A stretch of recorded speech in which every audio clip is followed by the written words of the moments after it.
महाभारत में अधर्म की पराकाष्ठा का उदाहरण है। महाभारत युद्ध के 13वें दिन की बात है। युधिष्ठिर को चक्रव्यूह में फंसाकर बंदी बनाने की मंशा से कौरवों ने अर्जुन को दक्षिण की ओर युद्ध में फंसा रखा था।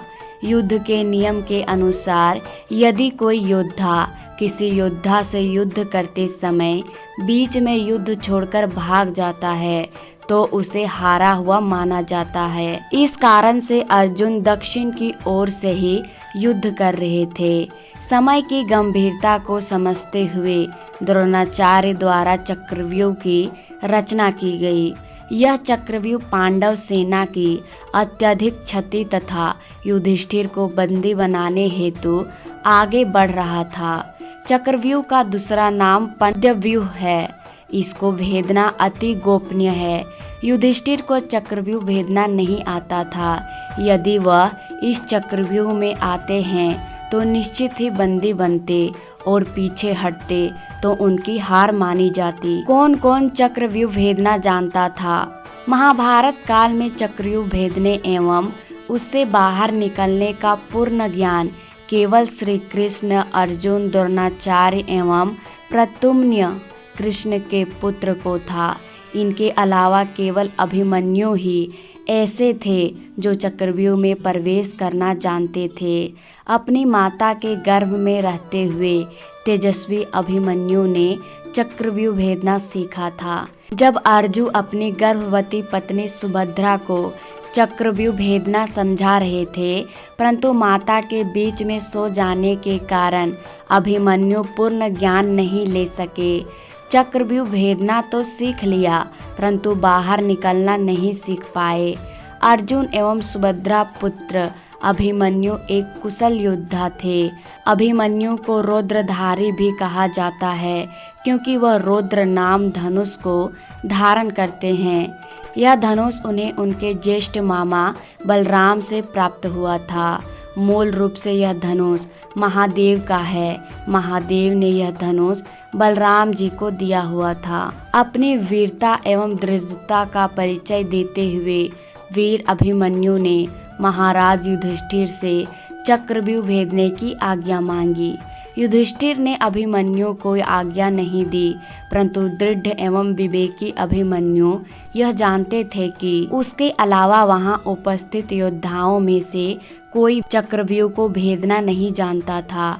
वह यह भी जानते थे कि यदि युधिष्ठिर इस चक्रव्यूह में गए तो उनका बंदी बनना तय है। साथ ही धर्म युद्ध यहीं पर समाप्त हो जाएगा। धर्म की हार होगी और अधर्म की जीत होगी। कौरवों की कुटिलता एवं समय की गंभीरता को समझते हुए अभिमन्यु ने अपने आप ही चक्रव्यूह में जाने का निर्णय ले लिया। उसके निर्णय के आगे युधिष्ठिर भी हार गए। अभिमन्यु ने चक्रव्यूह में क्या किया? जब अभिमन्यु चक्रव्यूह में घुसे, जयद्रथ ने चक्रव्यूह का द्वार बंद कर दिया। वहीं युधिष्ठिर, भीम, नकुल, सहदेव अपने ससुर द्रुपद के साथ चक्रव्यूह में घुसने का प्रयास करते रह गए, परंतु व्यर्थ। चक्रव्यूह के बाहर उन्हें जयद्रथ जैसे कौरव पक्ष के योद्धाओं से युद्ध भी करना पड़ रहा था। जब रौद्रधारी अभिमन्यु ने चक्रव्यूह को भेदना शुरू किया तब उसने किसी की प्रतीक्षा नहीं की। वीर सुभद्रा नंदन एक के बाद एक घेरे भेदते गए। रास्ते में आ रही कौरव सेना को ऐसे छलनी कर रहे थे मानो कोई माली घास काट रहा हो। अभिमन्यु युद्ध में एक छोटे से बालक थे, परंतु अति श्रेष्ठ योद्धा।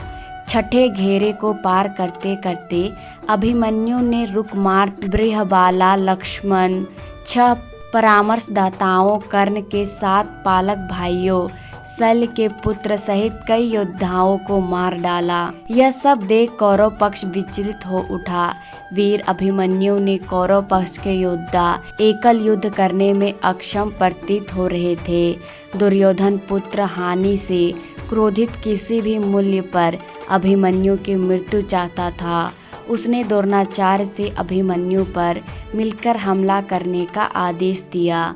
महाभारत के युद्ध में जो पक्ष अधर्म का प्रतीक था, उसने अपना परिचय देते हुए अधर्म की पराकाष्ठा दिखलाई।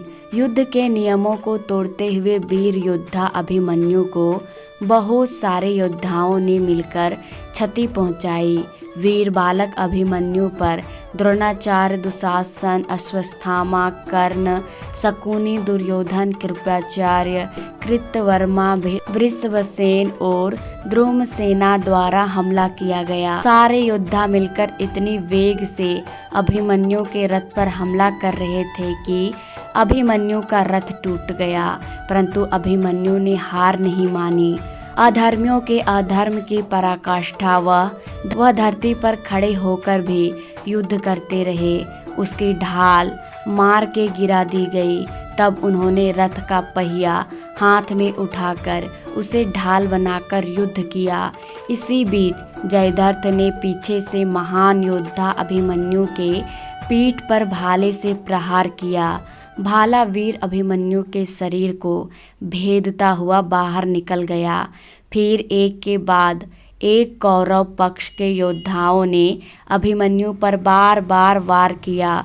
सुमंत्रा नंदन अभिमन्यु वीर गति को प्राप्त हो गए। साथ ही उन पर वार करने वाले कौरव पक्ष के सभी योद्धा निम्न प्रतीत हुए। जब अर्जुन चक्रव्यूह को भेदते हुए अंदर पहुंच रहे थे, अपने पुत्र की यह अवस्था को सहन नहीं कर पाए। तभी अर्जुन जयद्रथ वध की शपथ ले ली।